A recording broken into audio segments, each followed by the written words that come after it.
दोस्तों, शब्दों की ताकत को कम मत आंकिएगा, क्योंकि एक छोटी सी हाँ और एक छोटी सी ना पूरी की पूरी जिंदगी बदल के रख देती है। This is advocate Pawan Sharma. आप सब मुझे विसल ब्लो राजू शर्मा के नाम से जानते हैं। लुधियाना से बिलोंग करता हूं। दोस्तों, एक छोटी सी मोटिवेशनल स्टोरी।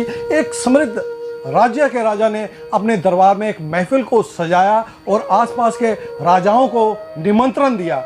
अपने गुरुजनों को भी बुलाया। महफिल सजी। एक मशहूर नर्तकी को बुलाया गया। सारी रात नृत्य चलता रहा। राजा ने अपने गुरु को कुछ स्वर्ण मुद्राएं दी थी कि अगर आपको इस नर्तकी का नाच पसंद आए तो आप इसको इनाम के तौर पर ये स्वर्ण मुद्राएं दे दीजिएगा। नर्तकी को महसूस हुआ, जो उसके साथ टोली आई थी जो संगीत बजा रही थी, उनमें से कुछ लोग ऊँग रहे हैं। सारी रात होने की वजह से शायद वो थक से गए हैं। उसने उन लोगों को जागरूक करने के लिए कि कहीं राजा को बुरा ना लगे और दंड के रूप में उन्हें कहीं मौत की सजा ना हो जाए, उन्हें जागरूक करने के लिए, उन्हें जगाने के लिए एक दोहा बोला। बहु बीती थोड़ी रही, पल पल गई बिताई, एक पल के कारने ना कलंक लग जाए। ये दोहा सुनते ही जो राजा के गुरु थे, जिनको उसने स्वर्ण मुद्राएं दी हुई थी, उन्होंने उठकर वो सारी की सारी स्वर्ण मुद्राएं उस नर्तकी को दे दी। ये दोहा सुनते ही राजा की बेटी वहां पर थी। उसने अपने गले में जो 9 लखा हार पहन रखा था उसने नर्तकी को दे दिया। राजा का बेटा भी वहां पर विराजमान था। उसने ये दोहा सुनते ही अपने सिर से मुकुट उतारा और उस नर्तकी को दे दिया। जब राजा ने ये सब देखा तो हैरान रह गया कि सारी रात महफिल चली है, एक नर्तकी ने एक दोहा बोला और इन सब ने अपनी सारी कीमती चीज़ें उसको दे दी।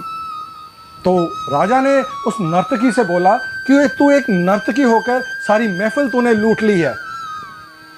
तो राजा के गुरु ने बोला, राजन, इसको कुछ मत कहो, ये आज से मेरी गुरु हो गई है। राजा बड़ा हैरान हुआ। गुरु ने बोला कि इसने जो दोहा बोला, मुझे ये महसूस हुआ कि सारा जीवन मैं तपस्या करता रहा, भक्ति में लगा रहा और अंतिम क्षण में मैं आकर ये इसका नृत्य और मुजरा देखने लगा। कहीं ये घड़ी बीत ना जाए और सारे जीवन की तपस्या में कहीं मुझ पे कलंक ना लग जाए, इसलिए मैंने इसको सारी स्वर्ण मुद्राएं दे दी और मैं चला जंगल की तरफ। राजा ने अपनी बेटी से पूछा कि तुमने अपना 9 लखा हार क्यों इसको दे दिया? तो उसकी बेटी ने बोला कि पिताजी, आप अपने इतने कामकाज में व्यस्त रहते हो, आपको मेरी शादी की चिंता ही नहीं थी और आज रात मैं आपके महावत के साथ भागने वाली थी। फिर मैंने सोचा कि अगर मैं आप भागूंगी तो आप पर कहीं कलंक ना लग जाए, कभी ना कभी तो आप मेरे बारे में सोचोगे, इसलिए मैं रुक गई और मैंने अपने गले में पहना 9 लखा हार इस नर्तकी को दे दिया। राजा ने अपने बेटे से पूछा कि तुमने अपने सिर का मुकुट इसे क्यों दे दिया?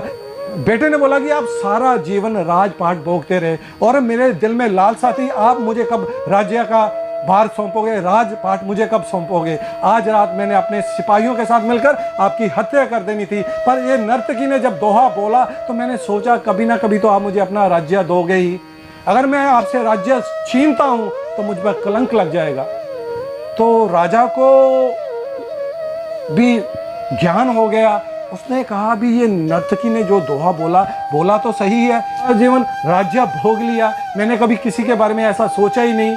तो अगले दिन राजा ने अपनी बेटी की शादी का ऐलान कर दिया और बेटी से बोल दिया भी जो लड़का आपको पसंद है मैं आपकी शादी उससे करवा दूंगा। और उसने अपने बेटे को सारा राजपाट दे दिया और राजा खुद राजपाट को छोड़कर जंगलों में चला गया।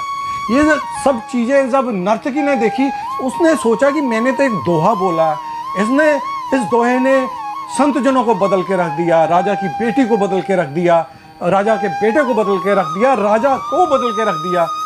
और मैं आज तक अपने नृत्य के अपनी अदाओं से लोगों को लूट रही हूँ। उसने भी माफ़ी मांगी परमात्मा से और उसने भी नृत्य करना छोड़ दिया और वो भी वैराग्य में चली गई। दोस्तों, इसी तरह शब्दों की बड़ी ताकत होती है, हमारे मुख से निकले वाक्यों की बड़ी ताकत होती है। जब हम कोई वाक्य अपनी ज़ुबान से निकालते हैं तो हर इंसान उसको अपने अपने अंदाज से सोचता और समझता है। इसलिए शब्दों की ताकत को कभी मत आंकिएगा। आखिर में फिर से बोलूँगा, एक छोटी सी हाँ और एक छोटी सी ना पूरी की पूरी ज़िंदगी बदल देती है। Thank you very much. जय हिंद।